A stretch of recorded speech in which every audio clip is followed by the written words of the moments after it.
Amén. Padre Santo, amado, bendito Señor. Bendito sea tu nombre para siempre, Padre. Hoy invocamos tu nombre, Señor, en este día, Padre, en este lugar.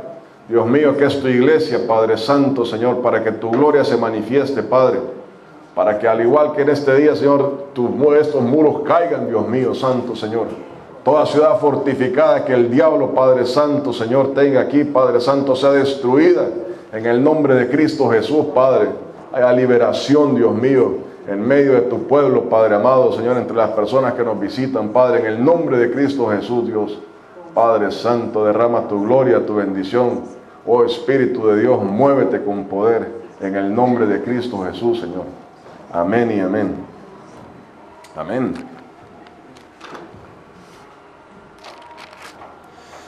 Amén. Los muros espirituales son derribados por el poder de Dios.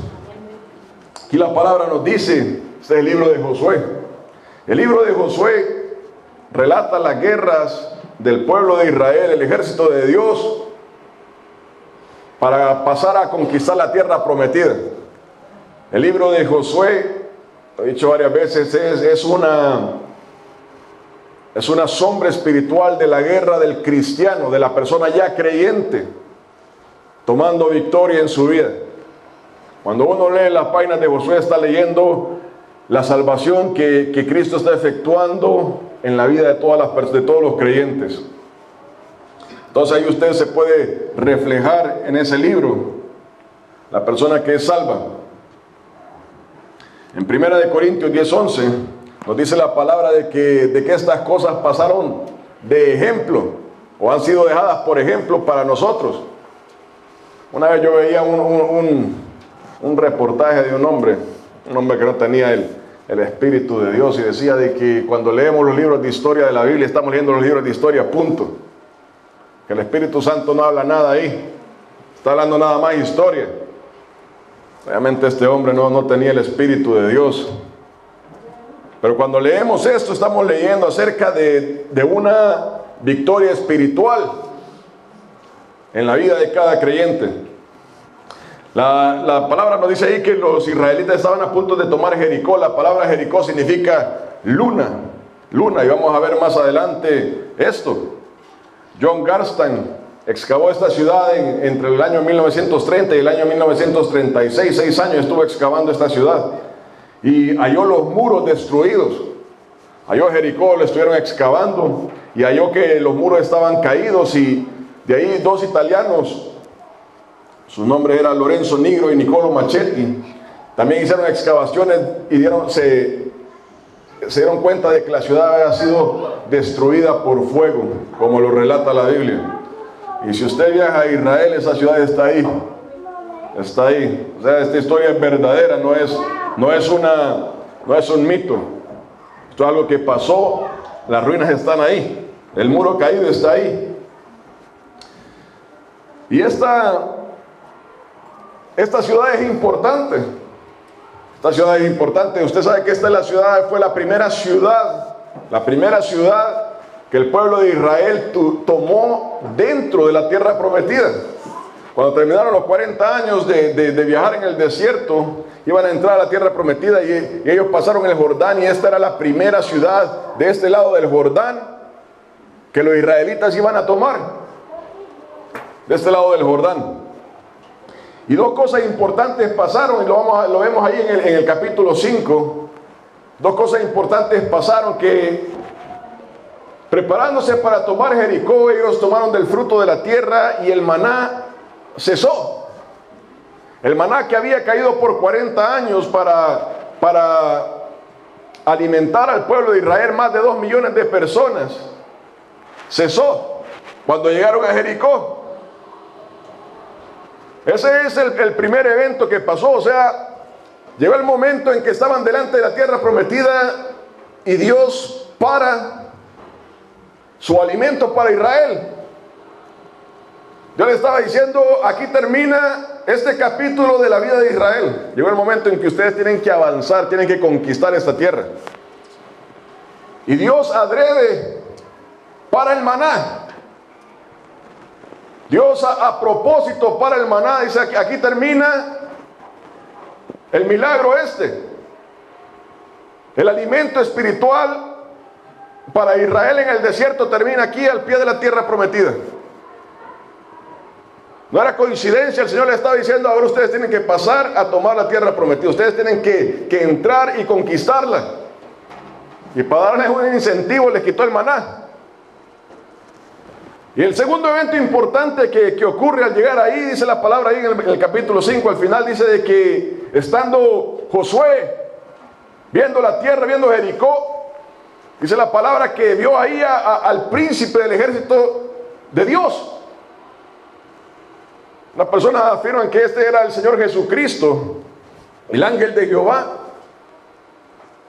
dándole instrucciones. Dice: yo no estoy aquí para ver, yo no soy de los tuyos, no soy de ellos, yo soy el príncipe del ejército de Dios. Y lo importante de todo esto era que Israel se preparaba para entrar a conquistar la tierra prometida, y el ejército de Dios iba adelante. El ejército de Dios era el que realmente iba a conquistar la tierra prometida. Y eso nos habla de la batalla en nuestras vidas, en nuestra salvación. Realmente quien pelea nuestras batallas es Dios. Usted y yo sencillamente damos los pasos, pero el que nos da la victoria es Dios. Y esas eran las dos cosas importantes que sucedieron antes de llegar a Jericó. El maná le dice: ustedes tienen que ahora entrar. Y ahora estamos aquí en Cristo Jesús, ¿verdad? Y estamos aquí y tenemos que pelear las batallas. Parte de la derrota de cristianos en la iglesia es de que piensan de que Dios va a hacer todo. Dios va a hacer todo, Dios va a darme todo y yo no tengo que hacer nada. Yo le digo: aquí para el maná, y ahora usted empieza a caminar. Todo donde usted pise, toda la tierra que la suela de tus zapatos pise, esa tierra va a ser tuya. Pero hay que caminar hacia adelante. Hay que caminar hacia adelante. Yo necesito algo, tengo que empezar a caminar. Usted necesita comer, tiene que empezar a cocinar, ¿verdad? Así es la cosa.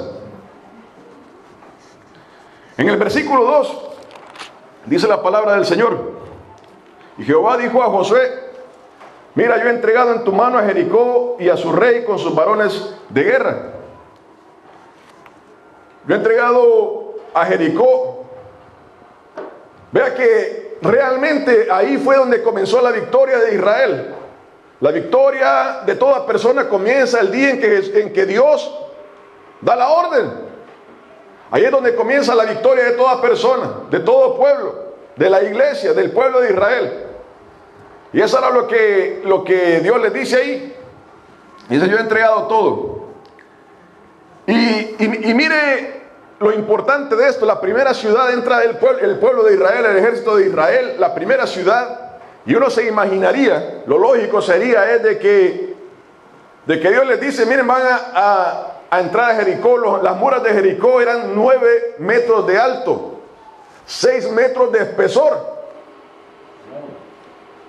Y uno pensaría de que Dios les dice: miren, así es como ustedes van a derribar los muros, porque se van a encontrar con varias ciudades amuralladas, y esta es la tecnología que van a ocupar.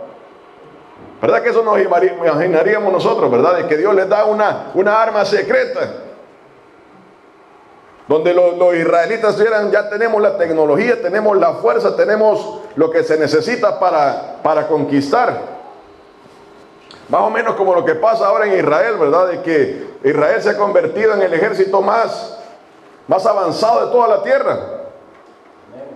Sus enemigos piensan 2 veces en entrar en guerra con Israel. Tienen la tecnología más avanzada, tienen los aviones F-35. Esa es la tecnología, ese es el avión más caro del planeta. Y no solamente tienen ese avión, sino que lo han remodelado. Tienen las armas más avanzadas en todo el planeta. Tienen el ejército más preparado de todo el planeta. Entonces los enemigos de Israel piensan 2 veces en entrar a Israel. Tienen armas nucleares, el ejército de Israel. Entonces uno diría: esto debe haber sido lo que tenía que haber hecho Jehová en aquel tiempo, darle esa tecnología, darle esa capacidad, esa habilidad militar. Pero Dios no les da eso, sino que les dice: yo voy a entregar este pueblo delante de ustedes. El camino de Dios no es el camino del mundo. El Señor no ve como nosotros vemos. Y el Señor les da una orden. En el capítulo de versículos 3 al 5 dice: rodearéis pues la ciudad todos los hombres de guerra, yendo alrededor de la ciudad una vez. Y esto haréis durante 6 días. O sea, se iban a levantar. Los hombres de guerra iban a rodear la ciudad una vez por 6 días. Y eso hicieron por 7 días. Después dice: y esto haréis durante 6 días. Y 7 sacerdotes llevarán 7 bocinas de cuernos de carnero delante del arca. Y al 7º día daréis 7 vueltas a la ciudad. Y los sacerdotes tocarán las bocinas. Y cuando toquen prolongadamente el cuerno de carnero, así que oigáis el sonido de la bocina, todo el pueblo gritará a gran voz, y el muro de la ciudad caerá. Entonces subirá el pueblo cada uno derecho hacia adelante. Hermano, hermana, si usted y yo somos hombres de guerra, o entendemos la guerra, uno se preocuparía de oír esto. Si Josué está diciendo eso enfrente de uno, uno se preocuparía. El Señor les dio una orden inesperada. Inesperada. Ellos estaban listos para decir: sí, va a pasar esto, vamos a derribar los muros y vamos a entrar y vamos a destruir. Pero el Señor les empieza a decir que le tenían que dar vueltas a la ciudad. Una vuelta al día por 6 días y 7 vueltas el 7º día. Y después iban a gritar. Eso era una cosa increíble. Para un hombre de guerra, uno se quedaba con la boca abierta. Se quedaba con la boca abierta. Y la razón por la que Dios hizo esto, imagínense que esta era la primera ciudad donde ellos iban a entrar, la primera ciudad que ellos iban a tomar, iban a pelear, donde ellos iban a sentar un precedente. La razón por la que Dios hace esto es de que Dios quería dejar asentado algo. Dios quería dejar asentado de que la victoria iba a ser por su mano. No iba a ser por la tecnología, no iba a ser por la fuerza de Israel, iba a ser porque Él iba a dar la victoria. Hermano, y esto fue una orden que solo se ha dado una vez en la historia. Dios hace todo esto para dejar precedente para usted y para mí, de que la victoria en nuestra vida no depende de lo que nosotros hacemos, sino que depende de Dios.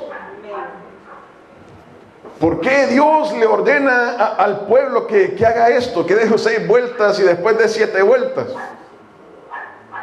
¿Por qué Eliseo se tira su cuerpo sobre el hijo de la viuda, lo calienta y el muchacho vuelve a la vida? ¿Por qué Naamán se le ordena que se sumerja 7 veces en el Jordán? ¿Por qué a Ezequías se le pone una masa de higo en la llaga? ¿Por qué el Señor Jesús ocupa lodo para darle vista a un ciego? Es para que usted y yo sepa, usted y yo no tenemos que andarle poniendo lodo a nadie.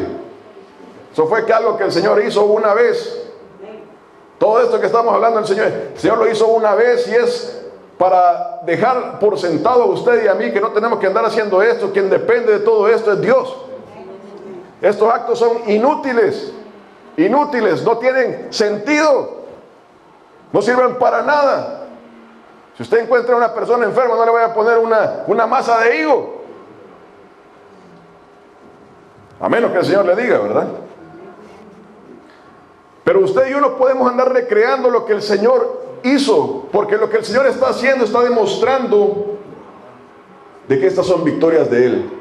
Le está diciendo estos actos no sirven para nada, pero en este acto les voy a demostrar que yo estoy obrando. Y esa es la batalla de cada cristiano. Hermano, hermana, usted y yo hacemos las cosas por fe, creyéndole al Señor lo que ha dejado en su palabra, lo que nos ha dado en su espíritu, para darle la gloria a Él. Para darle la gloria a Él. O sea, el Señor da esta orden, pero ahora había un problema.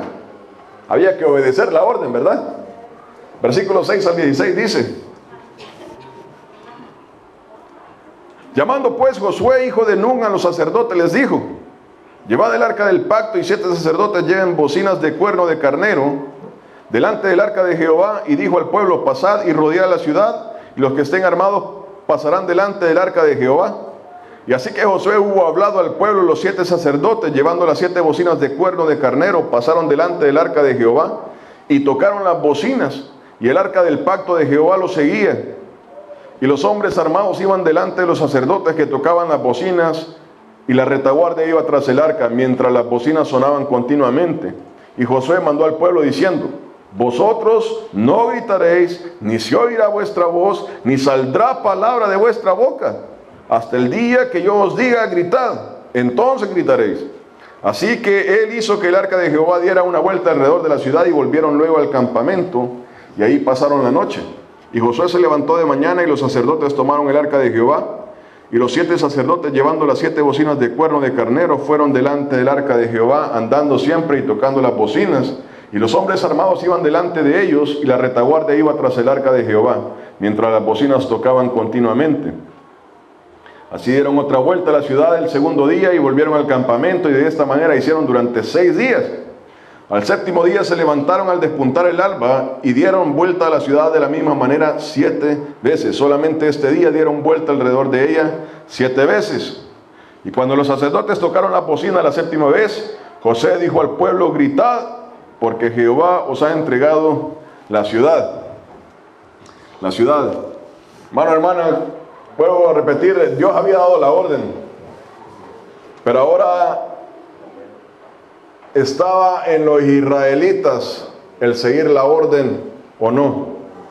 Estaba en los israelitas el escuchar aquello o no. Y dice la palabra ahí de que Josué dijo: el Señor ha dicho, yo voy a hacer esto. Si el Señor lo dijo, yo lo voy a hacer. Yo lo voy a hacer. Pero para el mundo, para los habitantes de Jericó, deben de haber estado pensando: esta gente está loca. Nos está rodeando una gente loca que está dando vueltas aquí. Estos no son soldados, sino que están locos. Eso hubiera sido la primera impresión que le debe haber tocado a los de Jericó. Aquí estamos seguros porque esta gente no sabe lo que está haciendo. Hermano, hermana, y eso es lo que parece la palabra de Dios al mundo, una locura. Una locura. En 1 Corintios 1,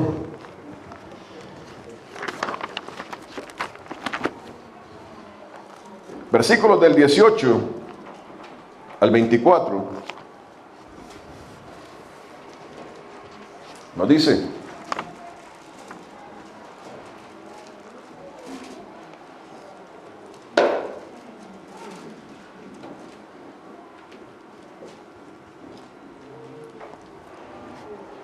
¿lo tenemos? Dice: porque la palabra de la cruz es locura a los que se pierden, pero a los que se salvan, esto es, a nosotros, es poder de Dios.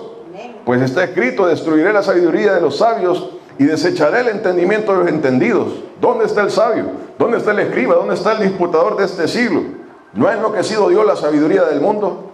Pues ya que en la sabiduría de Dios el mundo no conoció a Dios mediante la sabiduría, agradó a Dios salvar a los creyentes por la locura de la predicación.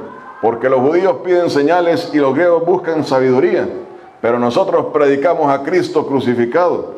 Para los judíos ciertamente tropezadero, y para los gentiles locura, mas para los llamados, así judíos como griegos, Cristo poder de Dios y sabiduría de Dios. Amén. La gente de Jericó debe haber estado pensando: esta gente está loca, está loca. Hermano, hermana, y eso es lo que el mundo piensa de la palabra de Dios.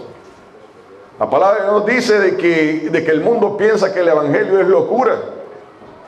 Que el evangelio es locura. Dios le dice al pueblo de Israel: denle vuelta 6 veces a esta ciudad, una vez cada día. Y uno pensaría: es locura estar teniendo fe sobre algo que uno nunca ha visto, teniendo fe sobre algo que nunca ha pasado. Nunca una ciudad, nunca unos muros habían caído al darle vuelta. Nunca. Ni nunca más han pasado esas cosas. La gente está diciendo, esta gente está loca. Igual que Noé estaba loco construyendo un barco donde no había agua, donde no llovía. Hermano, hermana, y eso es lo que la gente piensa del Evangelio. Esta gente está loca, está esperando a Jesucristo, un hombre que murió. Lo que ellos no saben es que Cristo resucitó y está sentado a la diestra del poder de Dios. Y Él viene pronto. Para ellos es una locura el estar esperando a Cristo Jesús. Es una locura vivir una vida santa, una vida apartada. El hecho de que usted le diga, no, yo no puedo participar de eso porque la palabra de Dios me dice que no debo hacerlo, es una locura. Es una locura, pero la palabra nos dice que para nosotros esto no es locura, sino que es poder de Dios. Poder de Dios. Hermano, hermana, y si usted ha creído a la palabra del Señor, usted sabe que no es locura. Es la palabra de Dios y la obedecemos por fe. Por fe. El mundo no entiende por qué nosotros no seguimos, o por qué la iglesia de Jesucristo no sigue la corriente de este mundo. Pero usted y yo sabemos de que Cristo Jesús nos ha dicho que debemos de apartarnos de este mundo, ¿verdad?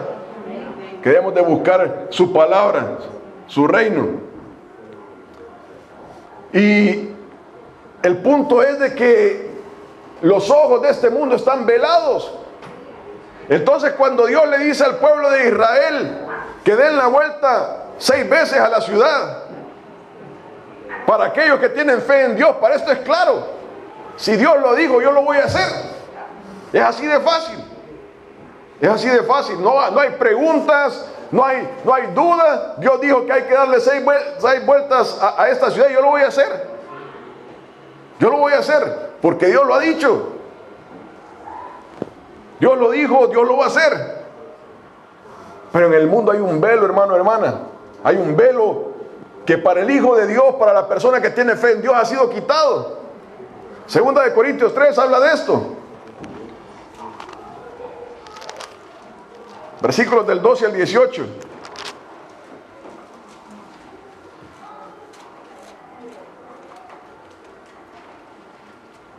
Dice, así que teniendo tal esperanza, usamos de mucha franqueza, y no como Moisés, que ponía un velo sobre su rostro para que los hijos de Israel no fijaran la vista en el fin de aquello que había de ser abolido.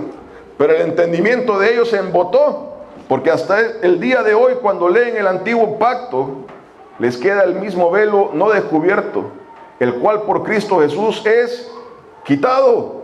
El cual por Cristo es quitado.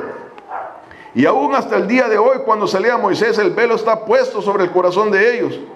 Pero cuando se conviertan al Señor, hablando de un futuro, se conviertan al Señor, el velo se quitará. Mire, ¿por qué pasa esto? Porque el Señor es el Espíritu. Y donde está el Espíritu del Señor, ahí hay libertad. Por tanto, nosotros todos, mirando a cara descubierta, como en un espejo, la gloria del Señor, somos transformados de gloria en gloria, en la misma imagen, como por el Espíritu del Señor. ¿Qué pasa? Es de que toda persona en esta sociedad, en este mundo, va siguiendo la corriente de este mundo. El espíritu que opera en los hijos de este mundo, en los hijos de desobediencia, dice la palabra. Ese espíritu lleva a la persona a tener una visión. Esta gente le está dando vuelta a la ciudad, está loca. Ese es el espíritu que opera en los hijos de desobediencia, en las personas que no creen en el Señor. ¿Yo para qué voy a estar haciendo esto? ¿Para qué voy a seguir esto? ¿Para qué me voy a santificar? ¿Para qué voy a estar alabando al Señor? ¿Para qué voy a estar haciendo todas estas cosas? Ese es el velo que está en los hijos de desobediencia. El Señor dice esto, pero yo no creo. Yo no creo, no me interesa, no me importa. No me interesa la palabra de Dios, no me interesa que Dios tenga que hacer. Yo estoy bien así como estoy. Ese es el velo que tiene toda persona en este mundo. Pero cuando ese velo es quitado por Cristo Jesús, solamente por Cristo Jesús, ninguna religión, ningún hombre, nada en este mundo puede quitar ese velo sino Cristo Jesús. La sangre de Jesús que limpia el pecado del mundo es lo único que puede quitar el velo de una persona. Cuando ese velo es quitado y el Señor dice que hay que darle vuelta a la ciudad, le damos vuelta, porque el Señor lo dice, yo lo creo. Esa es la fe que mueve al Hijo de Dios. Ese velo ha sido quitado y esa fe mueve mi corazón. Ahora puedo seguir con firmeza la instrucción del Señor por fe. Por fe, mira ahí en Hebreos 11, versículo 30.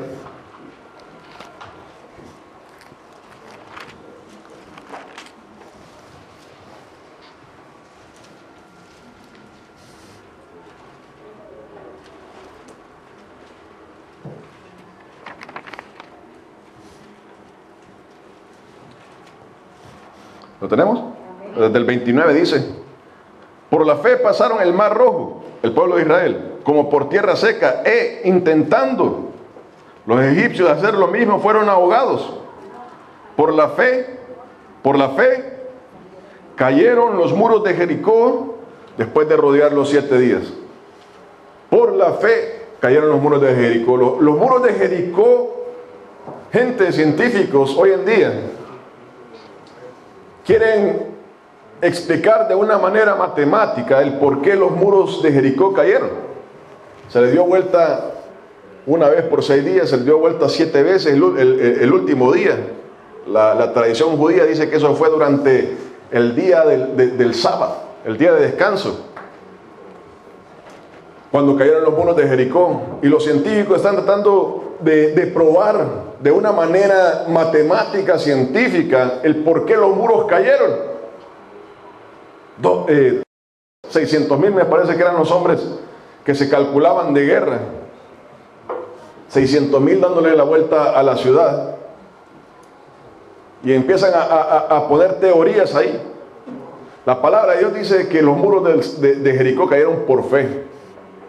Los muros de Jericó cayeron porque ellos obedecieron a la palabra de Dios.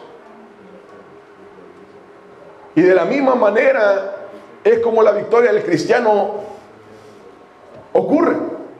Cuando usted y yo leemos la palabra de Dios, nos dice la palabra de Dios, hay que hacer esto, y uno lo hace. La victoria ocurre en nuestras vidas porque obedecemos con fe. No es porque usted y yo seamos inteligentes, no es porque usted y yo seamos diferentes a los demás.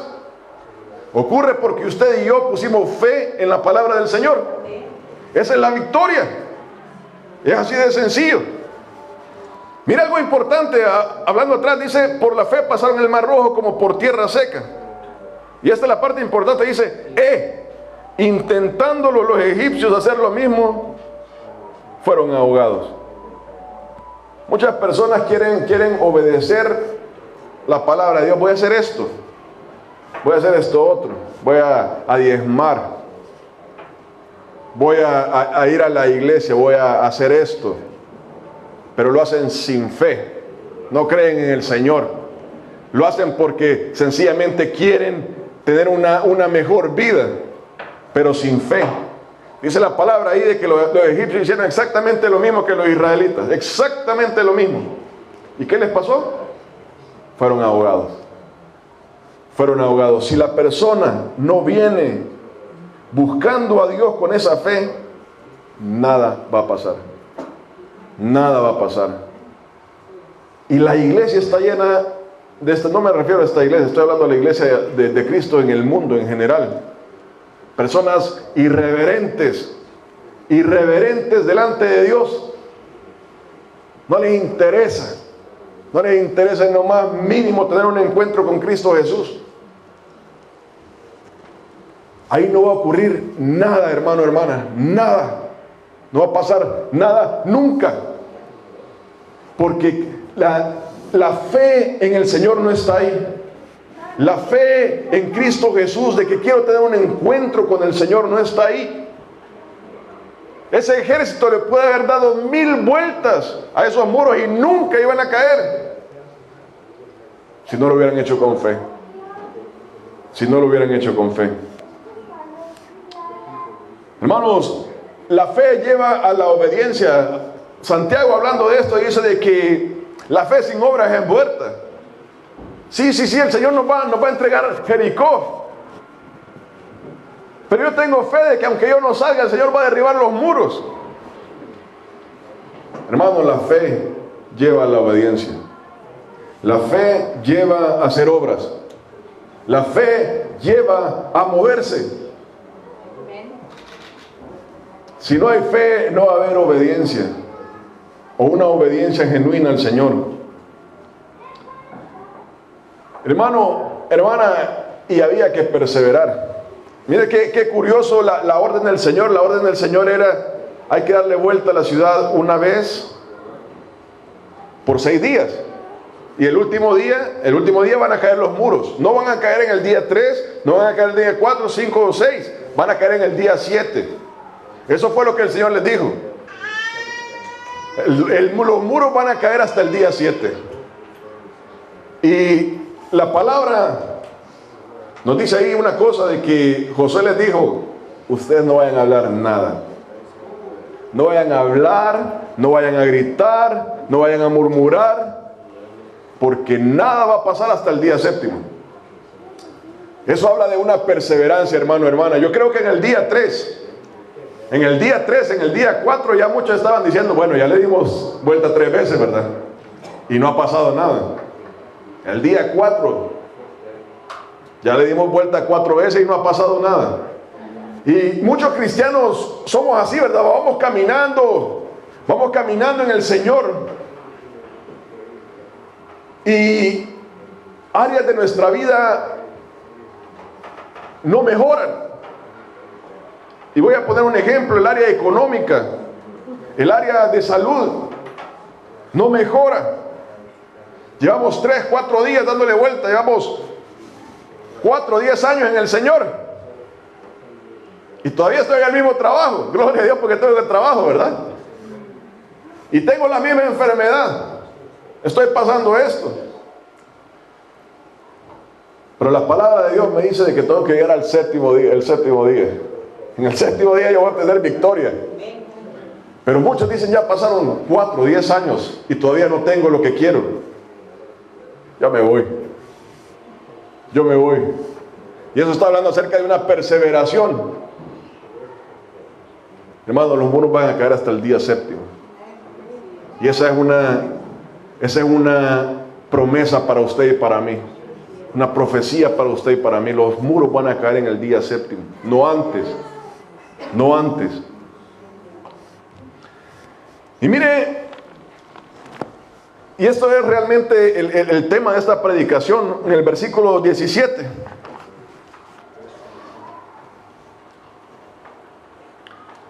Dice la palabra: y será la ciudad anatema a Jehová, con todas las cosas que están en ella. Solamente Rahab la ramera vivirá con todo lo que está en casa con ella, por cuanto escondió a los mensajeros que enviamos. Pero vosotros, guardaos del anatema, ni toquéis ni toméis alguna cosa del anatema, no sea que hagáis anatema el campamento de Israel y lo turbéis. Mas toda la plata y el oro y los utensilios de bronce y de hierro sean consagrados a Jehová y entren en el tesoro de Jehová. Mire qué curioso todo esto. Y este es el punto del mensaje. Esta era la primera ciudad que los israelitas se iban a encontrar para entrar a la tierra prometida. Esta era la primera ciudad, la que iba a sentar el récord del pueblo de Israel en la tierra prometida. Y les dice Dios una cosa: dice: ustedes no van a tomar nada de aquí. Ustedes no van a tomar nada de aquí. Ustedes no van a recibir nada de esto. Y veamos por qué lo dice en Deuteronomio 7, del 1 al 2.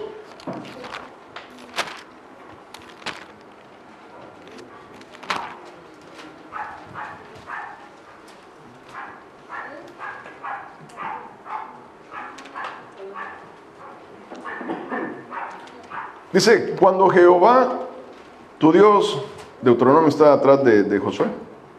Cuando Jehová, tu Dios, te haya introducido a la tierra en la cual entrarás para tomarla, y haya echado delante de ti a muchas naciones, al Eteo, al Gergeseo, al Amorreo, al Cananeo, al Fereceo, al Ebeo y al Jebuseo, 7 naciones mayores y más poderosas que tú, y Jehová tu Dios las haya entregado delante de ti, las hayas derrotado, las destruirás del todo, las destruirás del todo.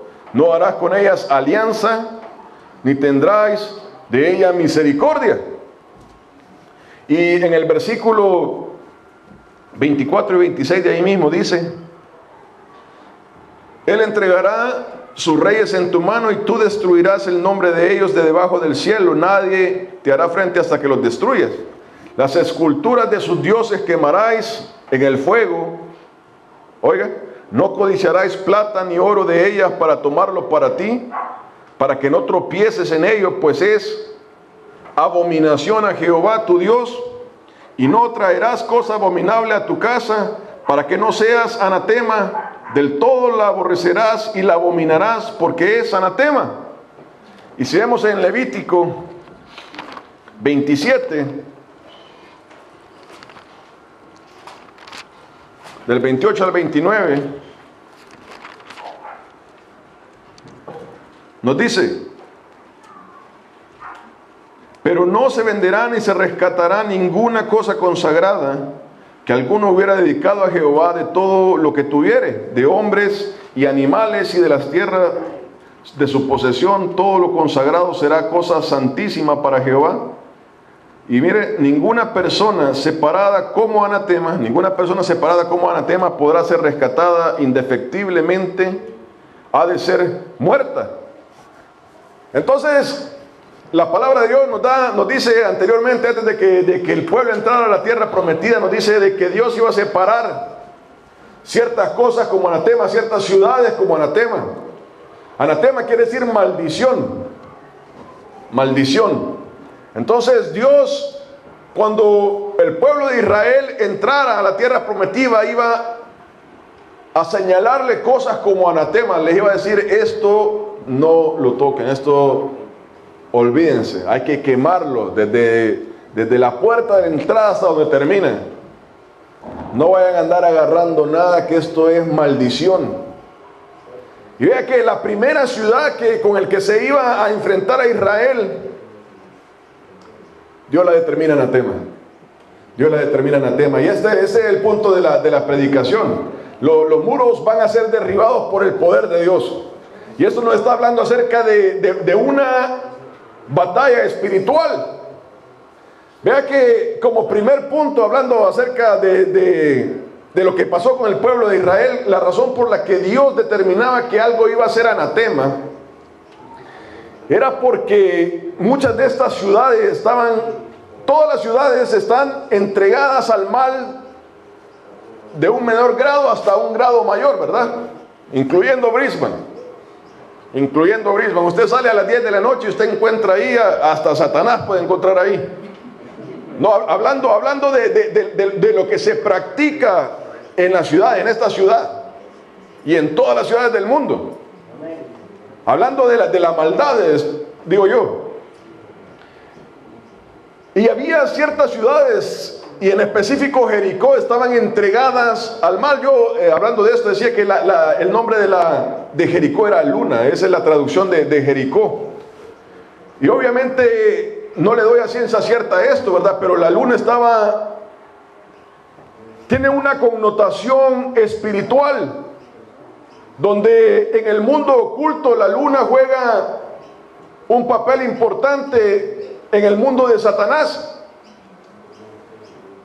Y puede haber sido, respaldando lo que la palabra de Dios dice, que Dios la determina como anatema. Le está diciendo: esta ciudad hay que quemarla. Esa ciudad fue quemada por completo. Y la razón por la que Dios hacía eso era porque la gente se había pervertido por completo. Hermano, pero la perversión lleva a enfermedades. Lleva a estados mentales. Cuando una persona está en una perversión, está cegada por completo. No puede trabajar, no puede moverse, no puede hacer nada, porque el pensamiento lo domina. Esa perversión llevó a Sodoma y a Gomorra como una ciudad, como un solo hombre, querer violar a los hombres que habían llegado. Ese era el espíritu que manejaba esas ciudades, donde todos a una se unieron para violar a estos hombres. Ese es el grado de perversión. Cuando el homosexualismo, la brujería y todas estas cosas invaden a una ciudad, la toman, Dios tiene que destruirla. Dios tiene que destruirla. El virus que produce toda esta maldad, hablando físicamente, está en todas las cosas. Está en todas las cosas. Los animales, usted ve una vaca y usted y yo no podemos distinguir lo que es la foot and mouth disease. En español se llaman enfermedad de las vacas locas. Pero eso, usted se come esa carne y esa carne distorsiona el sistema nervioso de la persona, del hombre. En África hay una enfermedad que se llama curil, y lo que hace es que esta gente se come los animales, se come el sistema nervioso de los animales, y esa enfermedad la acarrea eso. Y los hombres comienzan a caminar aquí así, ¿ven? Porque les pasó la enfermedad transmitida por comer un animal. El pelo se les pone como rojizo. Y esas personas no pueden caminar bien, y es por haber comido ese animal. Eso es lo que ocurre, lo que usted y yo no podemos ver. Obviamente eso tiene profundidades. El por qué Dios ordenaba destruir todo esto. Eso es físicamente. Espiritualmente es un abismo. Un abismo cuando personas se encargan de estar adorando a Satanás, a entregar todo lo que tienen a Satanás, a dedicar las cosas, los hijos, a pasarlos por el fuego. Eso tiene condiciones espirituales. Condiciones espirituales que van acarreando a la persona. Traen desgracia, traen destrucción a la vida donde van. Y Dios dice, no, esto hay que destruirlo desde la raíz hasta donde termina. Hay que darle fuego, no vayan a agarrar nada. La diferencia del oro y de la plata y todas esas cosas es que había que pasarlas por fuego 7 veces para destruir todo. No hacía un animal, no hacía una persona. Hablando del por qué Dios permitía esto. Uno hay veces piensa de que uno es bueno. No, yo no entiendo por qué Dios hacía eso. Yo no lo hubiera hecho, dice uno. La realidad es que Dios es omnisciente. Y Él es infinitamente bueno. Usted y yo no somos infinitamente buenos. Dios lo es. Pero cuando Dios dice que había que destruirlo, era por una razón genuina.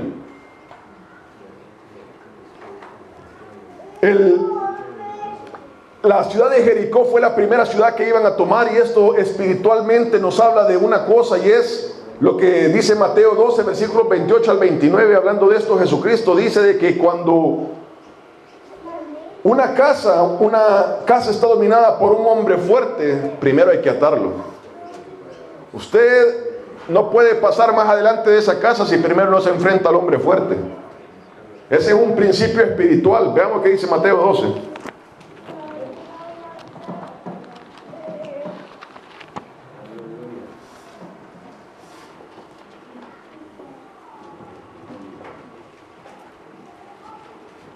Mateo 12, versículos del 28 al 29 dice: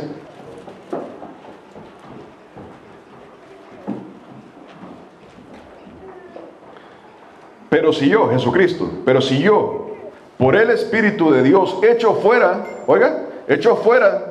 los demonios, ciertamente ha llegado a vosotros el reino de Dios. O sea, Jesucristo está hablando acerca de la batalla espiritual, una batalla que usted y yo no podemos ver con nuestros ojos, ningún hombre puede ver. Entonces Jesucristo está hablando de esto. Porque, ¿cómo puede alguno entrar en la casa del hombre fuerte, hablando de Satanás, y saquear sus bienes si primero no le ata? Y entonces, hasta después, podrá saquear su casa. Entonces, Jesucristo nos está hablando acerca de lo que ocurre en el mundo espiritual. Y esto es una realidad para el Hijo de Dios y para el que no es hijo de Dios. En el mundo, hablando de esto de Jesucristo, después dice, el que no está conmigo desparramos. O sea, si no estamos con Cristo, estamos con Satanás. Es una de dos. Es una de dos. Hablando de esto, Jesucristo dice de que para poder liberar a una persona, para poder romper la cadena que Satanás tiene sobre una persona, primero hay que destruir a Satanás. Esa es la realidad en toda persona.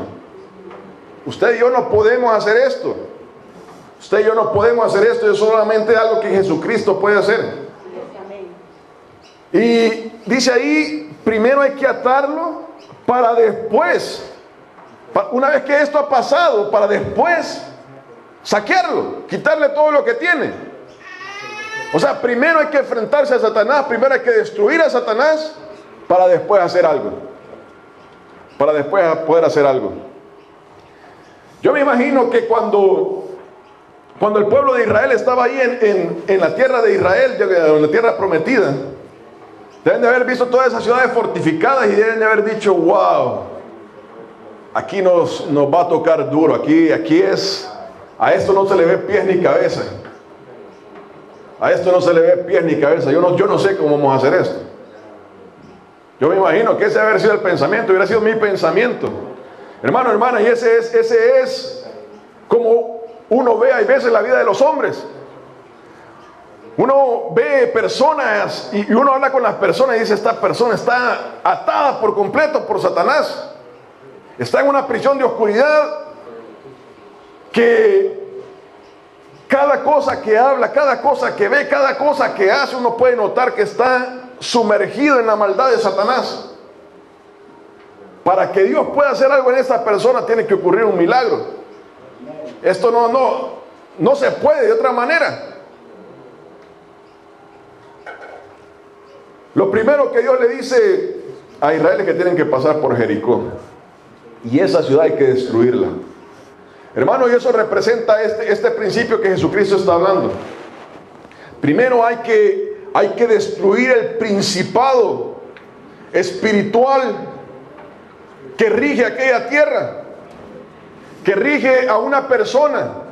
Y eso nos está hablando acerca de la salvación de Cristo Jesús.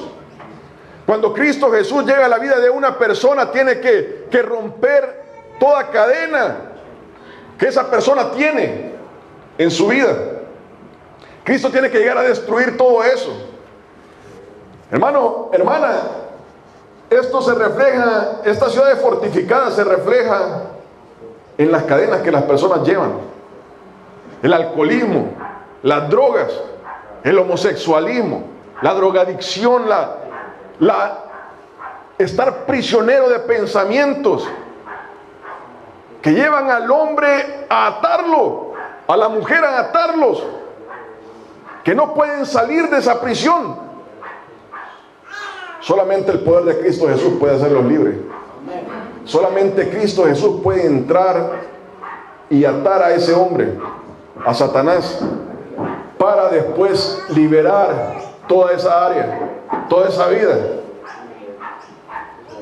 Esa es la primera ciudad. Usted va a ver en el libro de Jueces cómo a partir de todo eso comienzan las batallas. Las batallas en todas estas ciudades. Volviendo a eso, uno dice, esto no tiene pies ni cabeza. Hermano, hermana, Cristo Jesús no ha perdido ninguna batalla. No hay ninguna vida que Jesucristo no pueda transformar. No hay ninguna prisión que la Cristo no pueda romper. Ningún lazo, ninguna droga, nada que Cristo no pueda deshacer. Cristo, hablando de esto, dice, yo he venido para deshacer las obras de Satanás. Yo he venido para destruir la obra de Satanás en la vida de las personas. Para eso es para lo que ha venido Cristo Jesús. Pero primero hay que destruir Jericó. Para poder seguir adelante, primero hay que destruir Jericó. Y esos muros solamente caen por el poder de Dios. Solamente caen por el poder de Dios. Hermano, hermana, cuando uno entrega su vida a Cristo Jesús, Cristo Jesús lo primero que tiene que hacer es que usted y yo tenemos que entregarle toda nuestra vida, someternos a Él. Hermano, hermana, hay áreas de nuestra vida. Uno por naturaleza es mentiroso. Es mentiroso. Uno vive diciendo mentiras por naturaleza. No es hasta que usted y yo nos ponemos de rodillas y le decimos al Señor: Señor, yo ya no quiero mentir más. Yo ya no quiero ser el hazmerreír de la gente. Porque eso es lo que pasa. La gente se ríe de nosotros cuando contamos las mentiras. Usted y yo no nos damos cuenta, pero somos el hazmerreír de la gente. Cuando estamos mintiendo y el diablo se está riendo de nosotros. El diablo se ríe. ¿Le creíste eso? Cuando andamos con el cigarro, hermano, apestamos. Yo andaba con ese cigarro 6 años. Uno hiede, se quita la ropa y hiede, apesta. Y el diablo se ríe de uno. Yo andaba ebrio, yedía alcohol, llegaba al día siguiente al trabajo y era una peste de alcohol. Y eso duraba todo el día el cuerpo tratando de desintoxicarse. Eso es lo que el diablo tiene en la vida de las personas. Hermano, ser prisionero del pensamiento.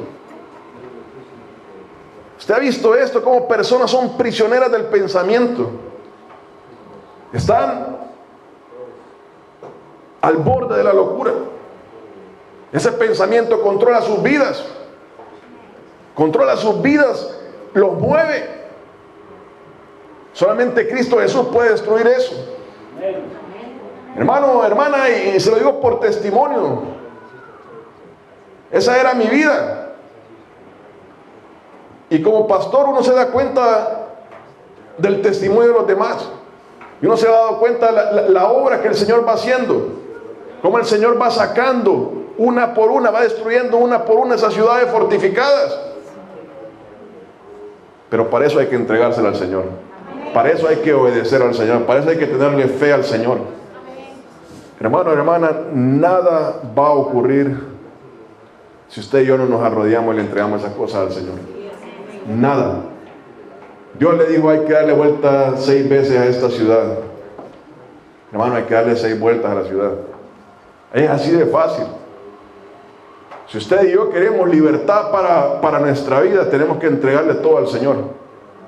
Tenemos que entregarle todo. Dios mío, yo estoy haciendo esto, hago esto, tengo este problema. Dios mío, yo quiero ser libre. Hay que entregarle todas estas áreas al Señor. Pero lo primero que el Señor tiene que hacer es destruir Jericó. Tiene que destruir Jericó de nuestra vida. Tiene que tomar Jericó, destruirla a fuego completo, quitarle la autoridad a Satanás. Uno tiene que entregar su vida a Cristo Jesús. Uno tiene que entregar su vida a Cristo Jesús para que el Señor pueda hacer algo en su vida. Jesucristo dijo eso. Si usted no ata a Satanás, ahí no pasa nada. Primero hay que atarlo para después saquearlo. Primero hay que salvar a la persona tiene que entregarse a Cristo Jesús. Él es el único que puede destruir a Satanás. El único. No hay religión, no hay sacerdote, pastor, imán, lo que usted quiera. No hay nadie que pueda destruir el poder de Satanás. Solamente Cristo Jesús. Solamente por el poder de la sangre de Cristo Jesús. Y para el mundo es locura. Para el mundo es locura, pero dice Romanos ahí, dice: no me avergüenzo del Evangelio porque es poder de Dios para salvación. El Evangelio, la palabra de Dios, es lo único que puede liberar a la persona. Amigo, amiga, la mente humana es frágil, es débil. Satanás juega con el humano como jugar con un gatito. El pensamiento, cómo Satanás se apodera del pensamiento de las personas. Es fácil. Y uno ve a las personas atadas, de pies a cabeza, andando por el mundo arrastrándose. Dice: Dios mío, ¿cómo puede ser esto? Uno ve a las personas, hermano, hermana, y le da lástima. ¿Cómo pueden andarse arrastrando en el mundo? Estoy hablando en el lodo, en el pecado. Pero Cristo Jesús puede salvar a esa persona. Pero para eso tienen que derribarse esos muros. Hay que obedecerle al Señor, hay que tener fe en el Señor, hay que creer el Evangelio. Cristo Jesús vino a salvar al hombre y a la mujer, y Él es el único que tiene el poder para salvar, para destruir y después saquear. Toda área de nuestra vida, toda área de nuestra vida puede ser nuestra. Podemos ser dueños de nosotros mismos. Hablando de esto, la palabra dice: os he dado un espíritu de dominio propio. De dominio propio. Ya no más Satanás controla mi vida, sino que ahora yo soy el dueño de mi vida. Cristo Jesús es el dueño, ¿verdad? Pero yo decido qué hacer. Amén. Pongámonos de pie, hermano, hermana, vamos a orar.